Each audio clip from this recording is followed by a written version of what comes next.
Que el Señor esté con todos ustedes. Y con tu espíritu. Evangelio de nuestro Señor Jesucristo según San Juan. Gloria a ti, Señor. A la hora de pasar de este mundo al Padre, Jesús dijo a sus discípulos: les dejo la paz, les doy mi paz, pero no como la da el mundo. No se inquieten ni teman. Me han oído decir: me voy y volveré a ustedes. Si me amaran, se alegrarían de que vuelva junto al Padre, porque el Padre es más grande que yo. Les he dicho esto antes que suceda para que cuando se cumpla ustedes crean. Ya no hablaré mucho más con ustedes porque está por llegar el príncipe de este mundo. Él nada puede hacer contra mí, pero es necesario que el mundo sepa que yo amo al Padre y obro como Él me ha ordenado. Palabra del Señor. Gloria a ti, Señor Jesús. Tomamos asiento, hermanos. Bueno, muy queridos hermanos, si, como les digo siempre, nos dejamos realmente interpelar por la palabra de Dios, sobre todo en este libro de los Hechos de los Apóstoles, notamos cómo nos sorprende, por lo menos a mí me sucede, cómo la obra de Dios, la obra del Espíritu Santo, realmente hace maravillas a través de estos hombres que fueron esos apóstoles originales, los discípulos de los primeros tiempos, que iban de aquí para allá en situaciones realmente extremas, no solo porque se movilizaban con barcazas muy pequeñas y en medio de a veces de fuertes tormentas, sino también porque estaban perseguidos y la vida de ellos corría peligro por predicar a Cristo. Pero así todo, nada los detiene. Es más, suele decir el mismo libro de los Hechos de los Apóstoles que después de haber sufrido azotes por Cristo salían contentos por haber sufrido, por haber tenido el honor de haber sufrido por el Señor. Y esto solo lo puede hacer el Espíritu de Dios. Por eso decimos siempre que el libro de los Hechos de los Apóstoles es el Evangelio del Espíritu Santo, ¿no? Donde se muestra la obra de ese Espíritu que Dios le dio a aquellos que lo siguen. El Espíritu del amor, el Espíritu Santo, que es el Espíritu del Padre y del Hijo que todos tenemos, y al cual hay que dejar que realmente fluya en nosotros, obre en nosotros, desde nuestra pequeña realidad humana. Porque esta obra que ellos comenzaron se sigue prolongando en la iglesia y sucedió y sucede a lo largo de estos 2000 y pico de años, 2022 años de la iglesia, podríamos decir, nuestros días, nuestras vidas, esto sigue sucediendo, el Espíritu Santo está en nosotros, ¿no? Y esto es muy importante que lo meditemos, sobre todo cuando estamos ya a poco tiempo, porque los 50 días de Pascua ya se van produciendo, ya se van cumpliendo, vamos ya entrando en la quinta semana que estamos viviendo ahora, y nos queda 3 semanas más a lo sumo para llegar a Pentecostés, donde la iglesia celebra ese momento, ese acontecimiento que realmente no fue un día, sino fue a partir de que Cristo resucitó. Y esa experiencia que los apóstoles del resucitado empezaron a tener, como la tenemos que tener nosotros, porque es la misma realidad, no cambia, no ha cambiado. El Espíritu sigue obrando. Entonces, es bueno que en este tiempo, como preparación, si quieren, porque siempre es bueno aprovechar un tiempo litúrgico, una fecha como excusa, donde uno va madurando a lo largo del día a día de la vida, mi fe, la obra de Dios en mí, que es mi verdadera identidad. ¿Quién soy yo? Hijo amado de Dios Padre, consagrado por el Espíritu Santo, llamado a proclamar las maravillas de Dios, siendo testigo en el mundo del Cristo que vive en mí, ese Cristo resucitado que ha vencido la muerte y el mal.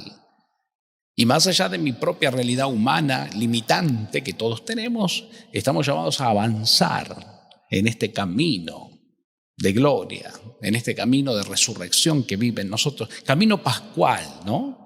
El paso a paso de la vida, vamos resucitando, porque nos vamos dando cuenta realmente de que el resucitado vive en mí y yo estoy con Él en una comunión, en una unión indisoluble de amor eterno, porque así lo ha querido el Padre. Cristo resucitó y ya no soy yo, es Cristo vivo en mí. Y eso lo tengo que dejar fluir a través de mi encuentro con Él en la oración, en la contemplación, en el silencio, que es experiencia de una voz que me habla, me consuela, me contiene y me revela mi verdad, que no es lo que me pasa, ni lo que los demás opinen de mí, sino mi verdad es que yo estoy consagrado y Dios está en mí. Y es lo que yo tengo que sacar a relucir, permitirle al Espíritu que lo haga en mí. Porque de esto un poco se trata justamente esta experiencia pascual, de poner cada cosa en su lugar e identificarnos nosotros como lo que somos, amados de Dios, consagrados por el bautismo, como siempre decimos, e insistimos, porque ahí está la clave y el punto original de todo. Un nuevo nacimiento sucedió en nosotros cuando nos bautizaron, porque en definitiva el bautismo nuestro fue morir con Cristo, como Cristo murió en la cruz, y resucitar con Él a la vida nueva de los hijos de Dios. Y eso lo vivimos todos, no es un acontecimiento así perdido que debe ser tomado al pasar de ninguna manera. Es la verdadera identidad. Y cuando nos quedamos a descubrir esa verdad, que Dios nos la revele, porque renunciamos un poco al ruido y renunciamos un poquito a las corridas cotidianas y entregamos en las manos del Señor nuestros problemas y situaciones mentales, angustiantes o preocupantes que todos tenemos, porque estamos en un mundo donde la realidad es esta. Pero se lo entregamos al Señor para que en ese momento de oración que uno elige cada día, de contemplación, de camino interior, nos entregamos ahí para que sea Él quien nos hable, es Él que se manifieste. Y de esta manera se produzca en nosotros día a día esa obra de Dios, ese Espíritu que va tomando en mí todas mis zonas interiores, mis zonas oscuras, mis zonas debilitadas, mis zonas lastimadas, en nuestra vida interior. Y así vamos surgiendo día a día. La resurrección se manifiesta, el resurgir de los hijos de Dios en mí. Y puedo ser entonces testigo. Y ahí voy poniendo cada cosa en su lugar, no porque uno deje de sufrir las adversidades, todos tenemos esa cuota humana del sufrimiento, indiscutible. El sufrimiento por muchos acontecimientos, por lo que nos ha sucedido y nos ha marcado desde nuestra historia personal y por lo que sucede a nuestro alrededor, por las experiencias de impotencia ante no poder solucionar o dar respuesta a problemáticas, ante el dolor por la enfermedad de un ser querido o por la muerte de un ser querido, ante la realidad que nos circunda de una sociedad enferma y peligrosa inclusive, los problemas económicos, los problemas sociales y hasta nuestras propias dudas, si quieren, que también entran en juego, porque somos humanos y siempre hay dudas, no digo en la fe tal vez, pero esas dudas que son propias de la fragilidad. Bueno, en todo eso el Señor triunfa. Y eso no tiene que ser un obstáculo, lo voy poniendo en su lugar. Son accidentes de la vida que son humanos y como estamos todavía en este mundo se manifiestan porque están ahí. Un día serán totalmente eliminados, un día desaparecerán por completo. Ese día en que nos llegue a nosotros la glorificación final, pero en el mientras tanto de la vida los vamos ubicando en el lugar que tienen y se los vamos entregando al Señor porque ya no estamos solos. Es esa fuerza del Espíritu Santo que está en mí. Es esa presencia del Dios vivo en mí. Y esto es maravilloso, sorprendente, porque nos pone en una posición realmente sorprendente de Dios.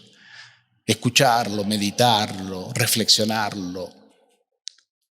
Y volviendo un poco al libro de los Hechos, ahí notamos realmente que si no hubiera sido por esta gracia y esta fuerza del Espíritu, estos hombres no hubieran hecho lo que hicieron. Porque no eran ellos.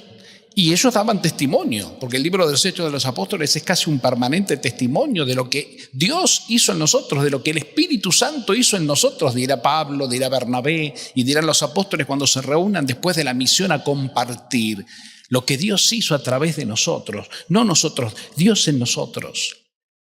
Y muchos de ellos recordarán las palabras de Cristo. Cuando yo haya resucitado y les haya dado mi espíritu, ustedes harán las cosas que yo hago y aún mayores. Y vaya si hicieron obras realmente impresionantes. Y hoy la iglesia, que somos nosotros, los discípulos de este tiempo, hacemos obras mayores. Aunque a veces no nos demos cuenta, el Espíritu sigue obrando porque no se detiene. Y quién sabe, como les digo siempre, en una pequeña cosa como una palabra de aliento, como un tiempo de escucha de alguien que necesitaba desahogarse, una ayuda material, una presencia, un compartir el dolor, la compasión, padecer con el otro, en fin, todas cosas que realmente hacen que nosotros realmente seamos testigos y el Espíritu obra en esas pequeñeces, y en la persona que recibe de nosotros ese gesto sencillo pero profundo de Dios, realmente se sentirá que su corazón se ensancha de Dios, que conoce a Dios. Y quién sabe, no en ese momento, pero después. ¿Cuántas veces les habrá? A mí me ha pasado, ¿no? Que uno le dio un tiempo a una persona, le dijo una palabra en ese momento que consideró que era la oportuna, y que todo, bueno, siguió su cauce natural en apariencia, pero quién sabe te lo encontraste después de un buen tiempo, ¿no? Inclusive hasta años. ¿Te acordás? Yo nunca me voy a olvidar, Padre, de aquella palabra justa que usted me dijo en ese momento en que yo estaba pasando por determinadas circunstancias de dolor, y ahí su contención, su palabra, su escucha, su tiempo, realmente le dieron luz a mi vida, y yo eso no me lo voy a olvidar más. Y uno se queda sorprendido, porque para uno es una experiencia más de servicio, entre tantas las que tratamos de hacer, pero para esta persona fue su momento, su tiempo. Y si vos se lo sabes dar, Dios obrará. No sabemos nosotros lo que hacemos en cuanto a dar amor, no sabemos. Damos amor y nada más, y no es poco. Lo que pasa es que atrás está Dios, y la obra la sigue Él después. En ese sembrar nosotros la semillita, y después el Señor se encarga de hacerla crecer, como Jesús lo dirá también en la parábola, ¿no? El sembrador sale a sembrar, pone la semilla y después hace su vida. Y sea que duerma o que esté en vela, que llueva o que salga el sol, la semilla comienza a echar raíz y crece. No es Él el que la hace crecer, Él la sembró. Bueno, esa es tu misión, la mía. Nosotros somos poseedores de la semilla del reino, la simiente del reino, que la tenemos que sembrar porque está en nosotros. ¿En quién? En el corazón del hermano. Con esa humildad y confianza, cuando la ocasión se dé. Y vaya a saber lo que Dios hará a través de eso en el hermano necesitado, sufriente, angustiado, que se sentía solo y con el mundo que se le venía encima. Y ahí estaba tu palabra, que no era tu palabra, sino la del Señor. Tu presencia, que no era la tuya, era la de Cristo. De esto se trata. Por eso Jesús dice claramente, a la hora de pasar de este mundo al Padre, dice en el discurso final de despedida antes de su pasión en el Evangelio de Juan: les dejo la paz, les doy mi paz, pero no como la da el mundo. No se inquieten ni teman. La paz. ¿Qué fruto de esto, de descubrir a Cristo en mí y de trabajar por Cristo? Esa paz. Qué linda la paz. La paz, que es una experiencia que nadie, como una vez que uno la vive, aunque sea por poco tiempo aparentemente, pero que se manifiesta, uno dice: yo no quiero ya que nadie me la quite, porque genera en mí una alegría, un gozo interior, donde yo sé que puedo descansar en aquel que me ama y que en Él lo tengo todo. Esa es la paz. No como la da el mundo, porque la paz del mundo es como el amor del mundo, es como el servicio del mundo, que lamentablemente siempre tiene dobles intenciones, ¿no? El amor del mundo es un amor pasional, un amor que busca siempre reciprocidad, un amor que pasa por los afectos, por eso es tan posesivo, que no es el amor de Dios. Y la paz en este caso es igual. La paz del mundo, que es, bueno, que estemos tranquilos, que no haya conflicto, que no haya guerras. Esa es la paz. Que esté todo tranqui, como suelen decir los chicos, ¿no? Y sin embargo, la paz que dice Jesús no es esa, no es como la del mundo.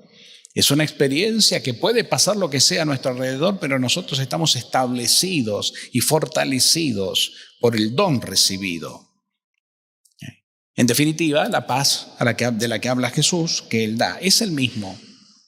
Cuando Jesús desea la paz esté con ustedes, es yo tengo que estar con ustedes. Porque si yo no estoy en ustedes, en el corazón de ustedes, y ustedes no son conscientes de eso, no van a poder estar en paz. Van a vivir en una permanente inquietud y angustia. En cambio, cuando experimentan que estoy con ustedes, hay alegría. Lo de los discípulos de Emaús.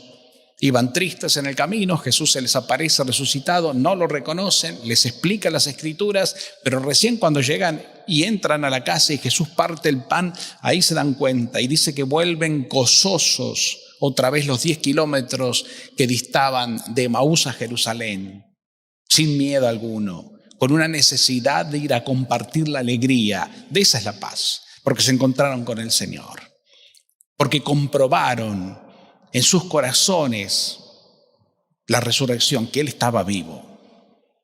Y ahora sí, ya no nos para nadie. Hermanos queridos, demos gracias al Señor, ¿no? Demos gracias al Señor porque este Mesías, el Señor resucitado, que tuvo que sufrir para darnos a nosotros la plenitud de la vida, también nos invita a llevar nuestros sufrimientos con esperanza, sabiendo que Él está con nosotros y nos entiende y que no estamos solos, nunca estaremos solos, nunca, jamás. Porque el compromiso de Dios es un compromiso eficaz, fiel. Entonces, en esa experiencia, insisto, de sabernos con Él resucitado, vivamos nuestra vida con alegría. Pidámosle a la Virgen, entonces, como siempre, su ayuda, su intercesión, su compañía, que sea ella quien nos enseñe, porque es nuestra Madre, a poder estar abiertos, así abiertos al Señor, para que en nosotros brote, fluya desde nuestro interior su presencia que nos llena de paz y de vida nueva. Que así sea. Que así sea.